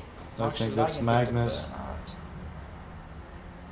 No, sorry, it's Silagi battling with Chavinsky and Bernhardt with... no, it's Magnus Hockenhaug. Magnus Hockenhaug Yeah, Magnus is dropped Hockenhaug. off. Yeah, that was the yellow He was flag. battling Victor Bernhardt. Oh, Let's see here what happened between... Oh, just lose it on his hard own. on the brakes. Loses it on his own, and I think that was one of the Rizzering cars who was lucky not to be collected. I think that might have been Tavros Sarikas. Yes, I think it was. And lucky for Hockenhaug, nobody around him. Oh, never mind. That was very, very close, and Ben Skinner lucky not to essentially debug the Norwegian driver there. But as we enter our final 5 laps, Magnus Hockenhaug now down into P14, his teammate up in P2, but I don't think he'll be moving anywhere out of P2. Thiago Mello is is up in 2.5 P3. seconds. That's very good for Elk. Double podium.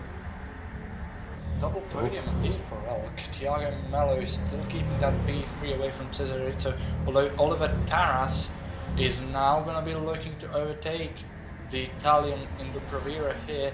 He'll set up something and no he won't.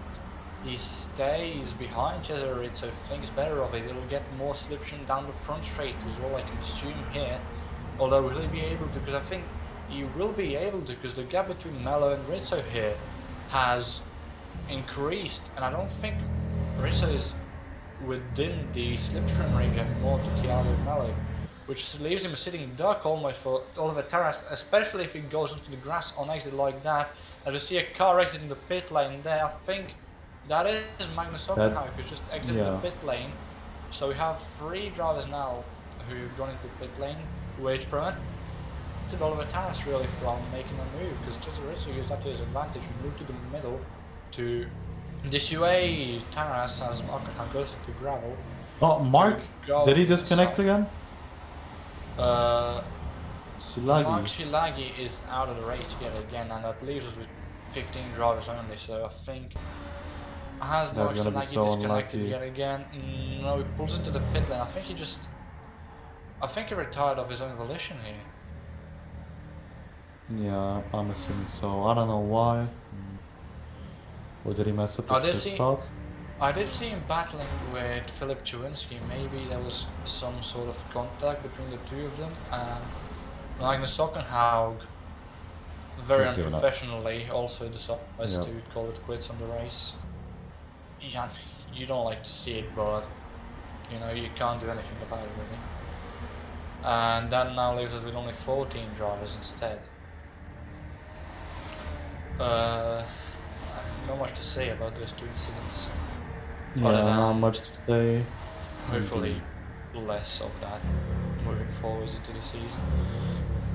What we want to see more of is, well, not that, but we want to see more of these sorts of battles for the podium positions and for points paying positions.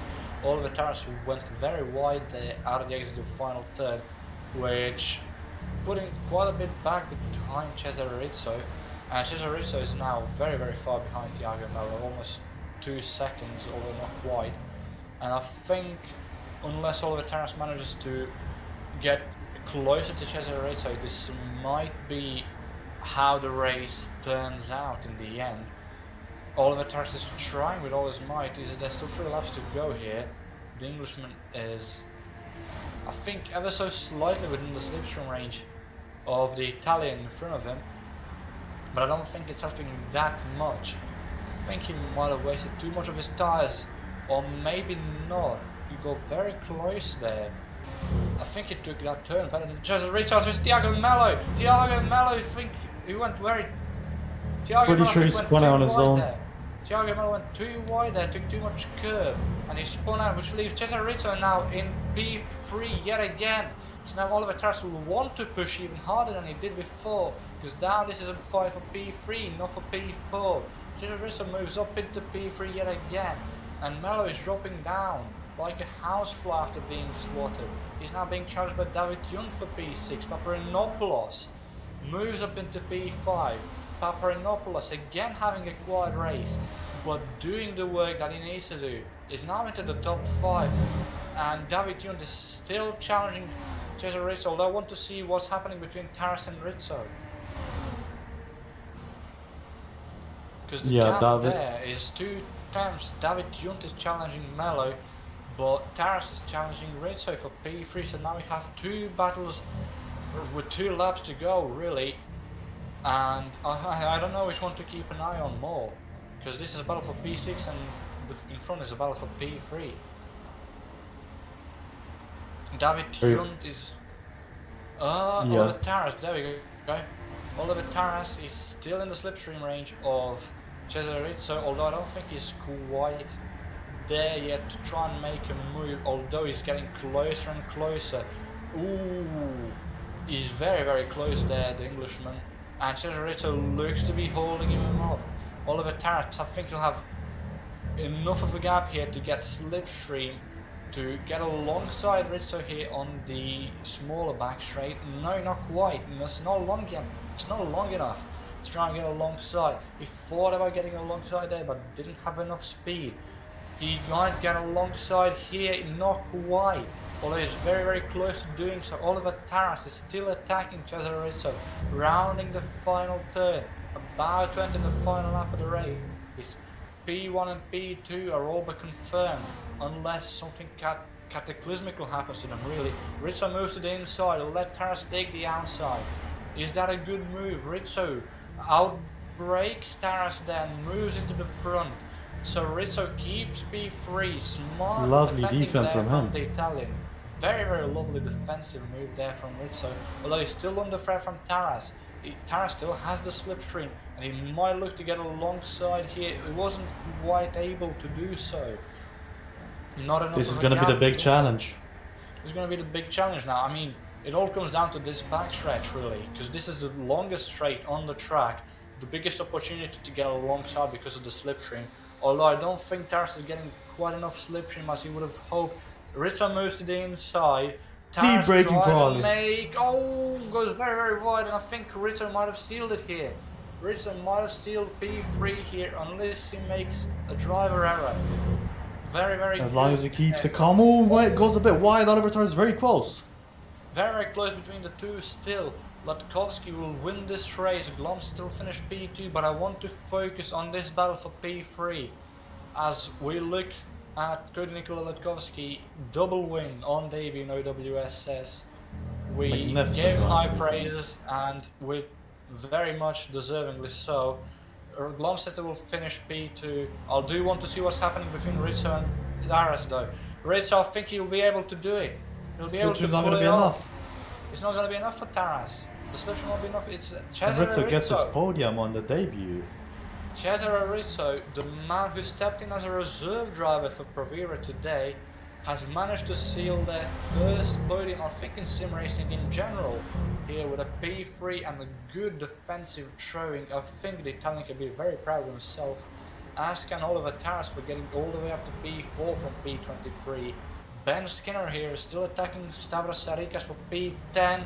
Ooh, he tried to go for a gap that was never gonna be there. Stavros Sarikas, I think he might have sealed this, but I think Skinner will have to settle for P11 here. Kodian Krzyminski is not far behind, but he won't have enough time to catch up to the two of them. I think it's gonna be Stavros Sarikas here in P10. Ben Skinner P11 and Kodian Krzyminski in P12. And Skinner waving around. I don't know whether that's in celebration or frustration, but I think he can't really blame anyone other than himself for strategy calls, really. I don't know whether he did it because of tire wear or whether he had damage or something, but either way, it's his pit call that delivered him his P11, and I mean, that was an amazing race, I would say, Samuil, and I mean, if we can read out yet again the finishing order with the graphics, thank you very much, Remco.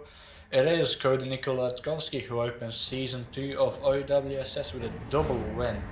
Christian Glomsetter, after a fairly disappointing race 2, finishes race 1 finishes P2 in race 2. Cesare Rizzo, P3 on debut and first podium for Provera Racing in OWSS and I think sim racing in general. Oliver Taras, yet another good drive for him, moving up to P4 from the back of the grid this time. Antonis Paparinopoulos, yet another quiet race, but still gets top 5. Tiago Melo, unfortunate there for the Brazilian. It could have been a double podium for Elk International today, but the driver accosted him P3 and he ended P6 in the end. David Junt wasn't quite able to get him there, so he finishes P7. Philip Chowinski in P8, Victor Bernat P9, and Stavros Sarikas, as we saw there, rounds out the top 10 in the other Rizrin car. In P11 we have Ben Skinner, the first of the pit entrants, and Kodin Krzyminski in P12, Leila Petralia and Eric Brenner P13 and 14 a lap down. And then we have our DNFs, Mark Shilagi in P15. I think he'll still get his 1 point due to doing the adequate race distance. Magnus Hockenhagen P16, Noah McKenna P17, and then Davide Zanini P18, Ruben Machete P19, Massimiliano Riboli P20. Unfortunate double DNF for Vale Esports there. Jivu in P21, Juho Sopanen P22, and Carl McManus P23. And now that everything is said and done, I can't really take my pick between which race was better today, Samuel.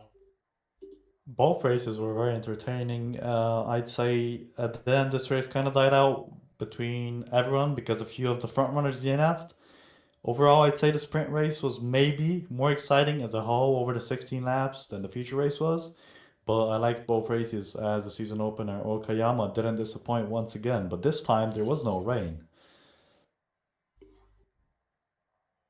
Yeah, and I mean, I think with the races that we had today, I'm very excited for season 2. And I mean, we saw with these cars today that we had how exciting the racing can be. It's just a matter of hopefully more than 23 drivers attend round 2. And speaking of round 2, uh, just a slight interjection here, as I don't know how many people are aware that are watching of our calendar. Next week we go to New Zealand with Hampton Downs, and following that it's Kyle Lamy on January 21st, Le Mans Bugatti January 28th, Misano February 4th, Brands Hatch returns on February 11th, and then it's Road Atlanta on February 18th. And we close out the season with round 8 at Dubai Autodrome International Layout on February 25th. So essentially the entirety of January and February, all the Wednesdays in January and February are going to be race days, and then we take our attention towards season 3 following season 2. Nothing else to say really regarding that, We other can than then continue hopefully, on to the interviews, if that's the case. yeah. Who do we bring? First off. Yeah, I think that's fair. Let's Okay, let's bring in Cody first. let's bring him in. Welcome, welcome, Cody. Welcome. Hey guys, thanks for having me. Thanks for joining us. Lorenzo, start off with the first question you have for Cody, and then I'm gonna do one. Yeah, is that how we're gonna do it? Yeah, sure. Sure. All right then. First of all, Cody, welcome to the league. And I mean, I have talked with you beforehand. Uh, Quite a sabbatical you had from sim racing, and to return to it in this league, first ever league in R Factor 2 from what you told me, and to debut with a double win and pole position. I mean, how does it feel? Well, I'm happy to be back, and thanks for the kind words, Lorenzo. And yeah, it really has been quite a while. So yeah, for one of the more serious leagues after I've returned to be on R Factor 2, I must say I don't have much experience here. It's been a bit of a learning curve, but I think I'm adjusting well. So it feels great. It was a lot of fun battling against David, Ben, Reuven. Uh, it's a shame that Thiago didn't finish a little higher up. I really wished we could, maximize the points for this first round for Elk. But yeah, nonetheless, I'm really happy with my personal results. And yeah, it's just a lot of fun racing here. I'm looking forward to the rest of the rounds. Cody, very impressive first two races, as you said during this round. What do you feel gave you like the upper hand to get double P1 on your first outing? I will say like the approach to driving on this sim is very different than what I'm used to, but in a good way, because I had to lean a lot on the slip angle, and having known how delicate that balance is on other sims, for example, like LMU, iRacing, Gran Turismo, Assetto Corsa, it makes you kind of appreciate all that grip that's left out there. So practicing exploiting that extra tolerance as much as I can. I think that that's what helped me the most. And yeah, at the end of the day, just being able to cut back, carry more speed through some higher speed corners, that really gave me the edge when trying to set up for passes and when I'm trying to defend from behind. And yeah, for now though, I think my main weakness is on the brakes. So moving forward, I have to practice that a bit more. But obviously, still very, very happy with my initial pace. And yeah, just can't wait to see how that develops during the rest of the season. All right, then. Hopefully, we see you in the coming rounds as well. And Lorenzo, do you have anything to say as final words as well? No, not quite. I think we can, as I see, we have many people waiting for an interview. So I think, I We can think move on. many people, yeah, I'll let you guys do it. yeah. All right. Thank you, Thank you for Cody, for your joining us time. here on the track and in the interview booth. Yeah. Thank you for having All me. right. All the best. Uh, Hopefully, see you soon in here again. Like Oops, my bad. My bad, Oh. Cody. I know you're watching. You know what? I feel like next up we bring up the Fox Esports pairing of Glomsetter and Magnus. Yeah, bring both of them up. Let's bring them up. One question for both. We welcome the Fox Esports pairing of Christian Glomsetter and Magnus Ockenhaug. How are you guys doing? And can you hear us first and foremost? Yeah, we can hear you. Wait, are we doing interviews as well? I mean, I don't know we're in the waiting room. Fair. All right. This time you can start off with the question, Samuil. Magnus, how did you feel as this is your first outing in OWSS, I think? Maybe for Christian as well, actually. I don't quite remember if he was on the Season 1 grid, but how did you guys feel today? How was the racing and what could have you done better? Who goes first? You can go Whoever first. wants. In my case, the car felt shit. It must be a skill issue. Like the first few laps felt good, then I got bullied like down the grid, and then it all just went south from there. But I'm looking forward to bouncing back in round 2. Like this was just a test session, let's call it that. Yeah, for me, I wasn't really expecting much. I wasn't expecting anything special this race, and so results-wise, I'm happy. Pace-wise, could be better. I'm still a bit off, so a bit of a test session, trying to learn how to race this car and stuff. Lorenzo, you're up. I am up indeed. Considering how Season 1 went for Fox Esports, entirely different lineup this season with you two as compared to Season 1 with James and Manikandan. I'd say not a bad debut at all, not probably quite as well as you would have hoped for, but, podium in the opening round of the season is never bad. Do you hope to keep it going and possibly even harder in the coming rounds? Yeah, for sure. Probably put in a bit more practice for next rounds. Need to find a bit more pace, catch up to Cody, who had very good pace. So we'll definitely try to keep it up and keep improving. That's good to hear. Hopefully we find you guys on the broadcast channel once again, but this time on the podiums. Or in the winning spot. Indeed. Okay, let's bring the next pairing in then, and I'll move you guys we can't just send them off without saying thank you. Yeah, we can't. Yeah, I forgot about it. Hold up, I thought you said thank you because I zoned out for a bit. So my bad, guys. No, but yeah, thank you both of you, Christian and Magnus, for joining us on track here today, and thank you for joining us in the interview booth here today. And yeah, lovely having you in the VC. Yeah, hopefully see more of you this season in both. All right. Sure. Nice. Take care. Okay.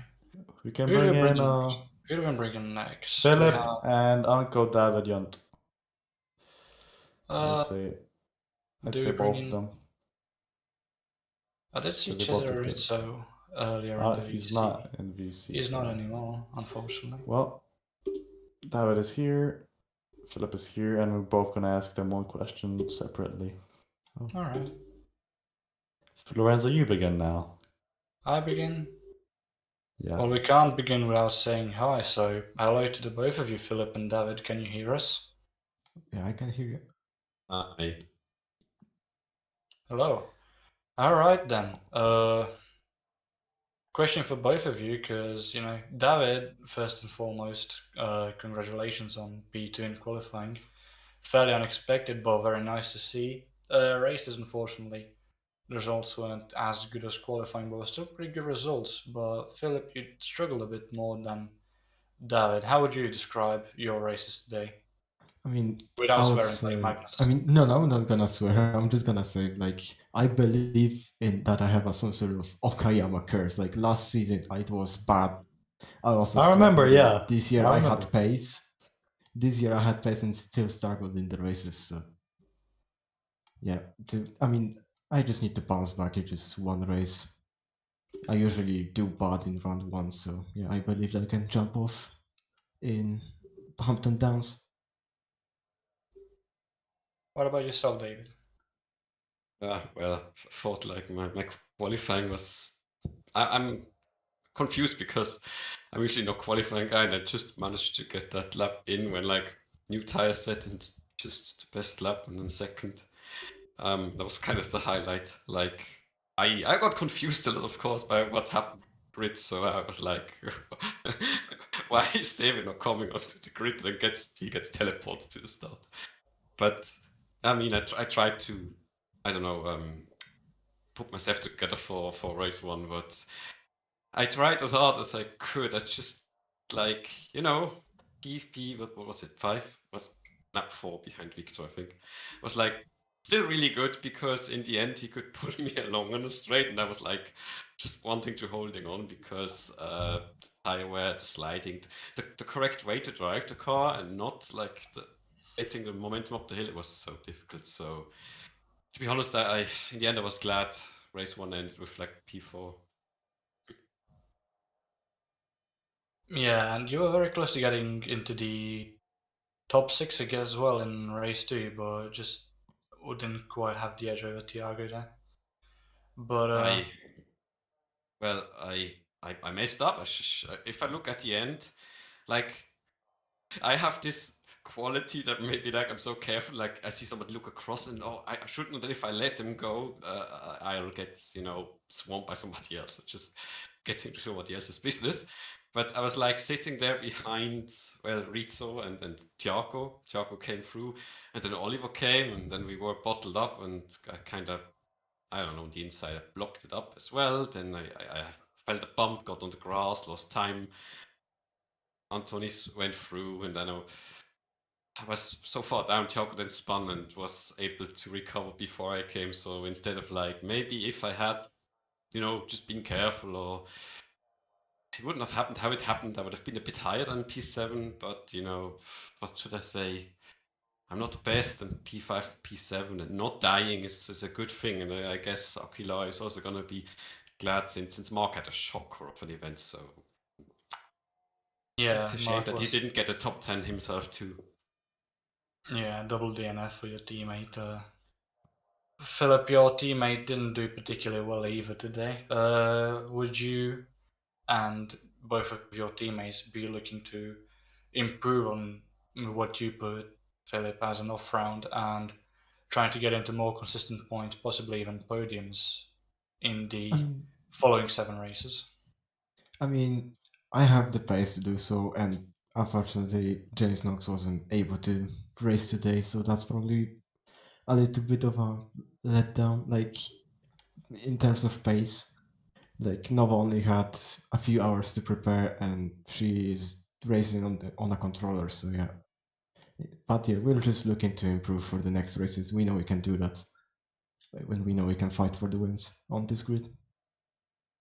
Maybe not the wins unless Cody gets a weight balance. Blown up. Hopefully not.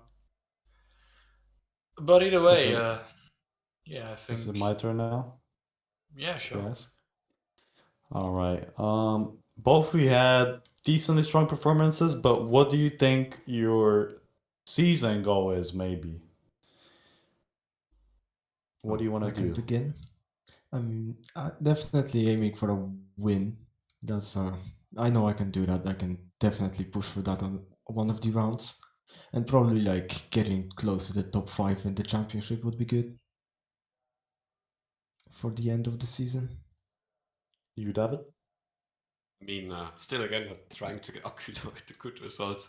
With a bit more consistency, or if I can just manage to, maybe it's, track wise or something.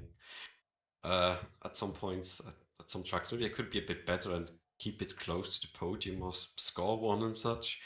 I mean, I would love to be in every race like a top 10 or something. Just consistency and But we'll see. I just hope to get to kind of understand the car enough, and how in what way sliding it. It's just how to drive it to just keep the pace up. I'd like that to improve on that, and then we'll see what happens with the results.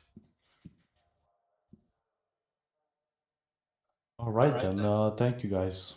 Thank you Yeah, I guys a think- lot for joining us. Yeah, thank you for joining us on track, and thank you for joining us here in the commentary booth. Hopefully see more of you in the remaining of the season. Hopefully. Let's not Well, die. thanks. Let's not die.